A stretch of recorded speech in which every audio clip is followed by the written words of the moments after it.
নমস্কার, রোমা রান্নাঘরে আপনাদের সকলের স্বাগত। আজকে আমি একটা মিষ্টি নিয়ে চলে এসেছি। তো মিষ্টিটা কালাকাঁদ বানিয়েছি, দানেদার কালাকাঁদ এটাকে বানিয়েছি আমি। তো কেমন করে বানিয়েছি সেটা দেখে নিই। প্রথমে আমি গ্যাসেতে দুধ চড়িয়ে দিয়েছি গরম করবার জন্যে। দুধটা আমার ফুটে গেছে ভালো করে। এবার আমি এতে আপনার কী বলে ভিনিগার আর জল মিলিয়ে দিয়ে দিচ্ছি অল্প অল্প করে। এমনি করে অল্প অল্প করে দিতে হবে। ছানাটা আমার ফেটে গেছে, দেখুন পুরো ছানা হয়ে গেছে। এবার আমি এটাকে ছেঁকে নেব আর একটা ভারী জিনিস দিয়ে ওই জলটা পুরোটা বার করে নেব।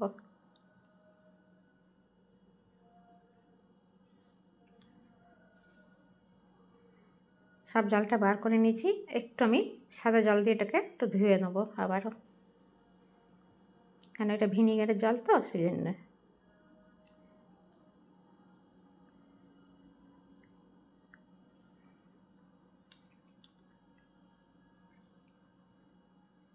যতক্ষণ ছানা জলটা বেরিয়ে যাবে সম্পূর্ণ, ততক্ষণ আমি এদিকে ক্ষীরটা বানিয়ে নিচ্ছি মিষ্টির জন্যে। তো তার জন্য একটা প্যান বসাচ্ছি। প্যানের মধ্যে প্রথমে আমি জল দিয়ে দেবো, তারপরে একটু দুধ দেবো। ও 1 কাপের মতন দুধ দিলাম। তারপর হাতের সামনে সব জিনিসগুলো রেখে নিচ্ছি যাতে সুবিধা হবে রান্না করতে। আমি এটার মধ্যে গুঁড়ো দুধ দেবো যেহেতু, সেই জন্যে চিনিটা কম দিলাম। 1/2 চামচের চিনি দিলাম এটা, এই চামচের। এই চামচেরই ভরে ভরে 2 চামচ আমি গুঁড়ো দুধ দেবো। তো গুঁড়ো দুধটা তো মিষ্টি আছে, সেই জন্য আমি চিনিটা কম দিলাম। আপনি আপনার হিসাবে চিনিটা দেবেন। অনেকে বেশি মিষ্টি খেতে ভালোবাসে তো সেই জন্যে।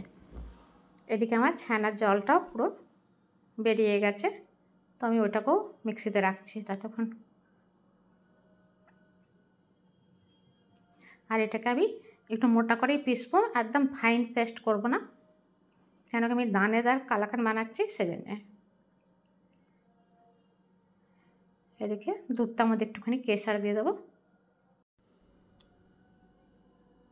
অল্প করেই কেশরটা দেবো, খুব একটা লাগবে না। কেশরটা দিয়ে আবার একটু মিলিয়ে নেব, তারপরে এর মধ্যে গুঁড়ো দুধ দিয়ে দেবো। গুঁড়ো দুধটা দিয়েও হাত চামচেটা করে ভালো করে মিলিয়ে নেব। দেখুন আমি 2 চামচে ভরে ভরে আপনার গুঁড়ো দুধ দিলাম।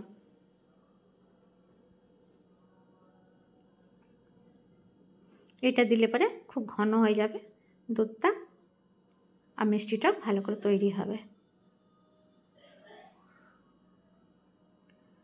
এমনি করে হাতটা দিয়ে চামচা দিয়ে ভালো করে ভেঙে নিতে হবে। মেলাতে যেতে হবে আর ভাঙতে যেতে হবে।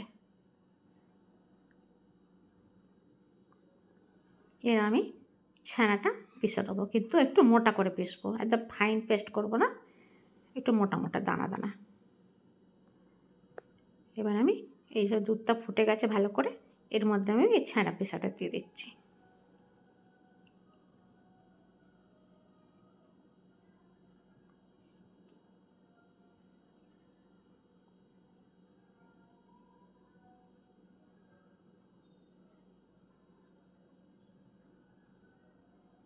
ছানাটা আমার কম ছিল, তাই জন্য আমি ছোটো জারেতেই পিষেছি।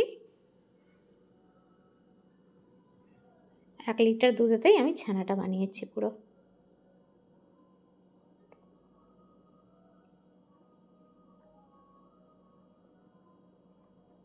এবার করে ভালো করে ছানাগুলোকে দুধের সঙ্গে মিলিয়ে নেব।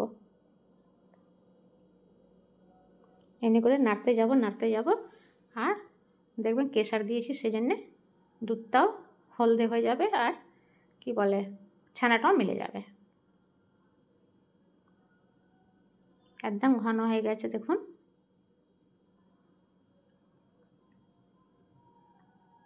আমার ছানাটা মিষ্টিটা তৈরি হয়ে গেছে। এবার আমি থালাতে বার করেছি। থালাটার মধ্যে আমি ঘি একটুখানি লাগিয়ে রেখেছিলাম আগে থেকে।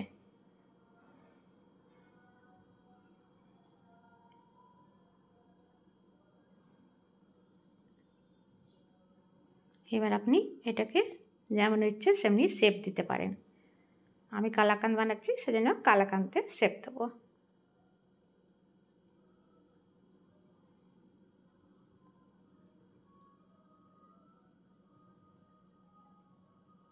এমনি করে চামচা দিয়ে মিলিয়ে নিতে হবে।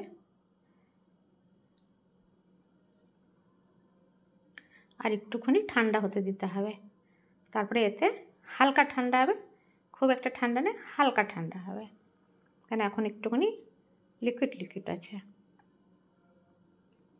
এবার এর মধ্যে কতক্ষণ আমি পেস্তা বাদাম ভেঙে রেখেছি সেটাকে দিয়ে দিচ্ছি উপর থেকে।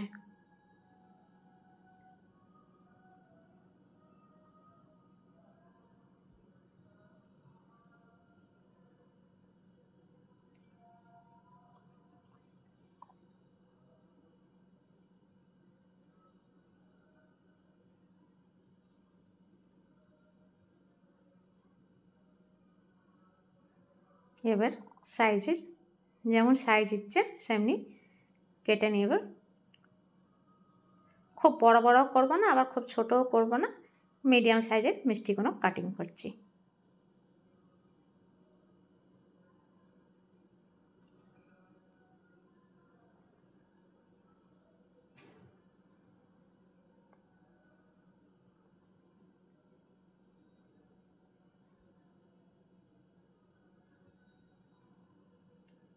এবার মিষ্টিটাকে সাজাবার জন্য এটা দিয়ে দিচ্ছি একটুখানি। এটার কিছু না, একটু দেখতে ভাল লাগবে তাই জন্যে।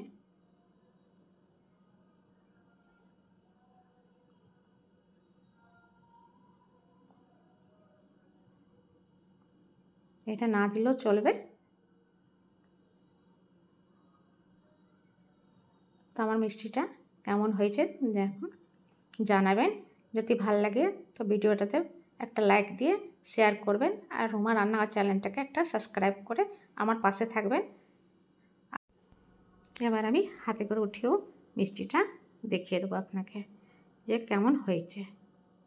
দেখুন কেমন হয়েছে। যদি ভাল লাগে প্লিজ আমার পাশে থাকবেন। আবারও দেখা হবে নতুন একটা রান্না নিয়ে। আপনারা ভালো থাকবেন, সুস্থ থাকবেন। নমস্কার।